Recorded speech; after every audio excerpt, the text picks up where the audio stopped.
എന്നും നമ്മൾ മന്തിയൊക്കെ അല്ലേ ട്രൈ ചെയ്യാറ്. ഇന്ന് നമ്മൾ ബിരിയാണി ആട്ടോ ഉണ്ടാക്കുന്നത്. ഫസ്റ്റ് ഓഫ് ഓൾ നമ്മൾ ചിക്കൻ മാഗ്നേറ്റ് ചെയ്ത് വെക്കുകയാണ്. ഈ ചിക്കൻ പൊരിക്കുന്ന വീഡിയോ ഞാൻ ഓൾറെഡി അപ്ലോഡ് ചെയ്തിട്ടുണ്ട് കേട്ടോ. അത് ഞാൻ ഇതിൻ്റെ അടിയിൽ തന്നെ കൊടുക്കാം കേട്ടോ. എല്ലാതും കൂടി എനിക്ക് പറയാൻ പറ്റുന്നില്ല, അതുകൊണ്ടാണ്.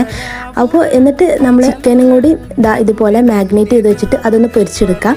അതിനുശേഷം നമ്മളിതാ ചട്ടി എടുത്തിട്ട് ഇതിലോട്ട് നമ്മൾ എണ്ണ, അതുപോലെ തന്നെ കുറച്ച് നെയ്യ്, പിന്നെ നന്നായിട്ട് വഴറ്റിയെടുക്കുക. പിന്നെ ഇതുപോലെ വെളുത്തുള്ളി, അതുപോലെ ഇഞ്ചി, പച്ചമുളക് ഒക്കെ പാടിയിട്ട് നന്നായിട്ട് ഒന്ന് അരച്ചെടുക്കുക. പിന്നെ തക്കാളി ഇടുക, ക്യാരറ്റ് ഇടുക, പിന്നെ അതുപോലെ തന്നെ മല്ലിയില ഇടുക. അങ്ങനെ നന്നായിട്ട് ഇറക്കി കൊടുക്കുക. പിന്നെ കുരുമുളക് പൊടി, നാരങ്ങ നീര്, മഞ്ഞൾപ്പൊടി, ഗരം മസാല, പിന്നെ കുറച്ച് തൈരും കൂടി ഇട്ടിട്ട് നന്നായിട്ട് ഇറക്കി കൊടുക്കുക. പിന്നെ നമ്മൾ പൊരിച്ച ചിക്കൻ അതിലേക്ക് ഇട്ട് കൊടുക്കുക. പിന്നെ നമ്മൾ ലെയർ ആയിട്ട് നമ്മൾ അതിലോട്ട് റൈസ് ഇട്ട് കൊടുക്കട്ടോ. അപ്പോൾ സംഭവം സെറ്റായി വന്നിട്ടുണ്ട്. കുറച്ച് കഴിഞ്ഞിട്ട് നമ്മളൊന്ന് സെർവ് ചെയ്യാം കേട്ടോ.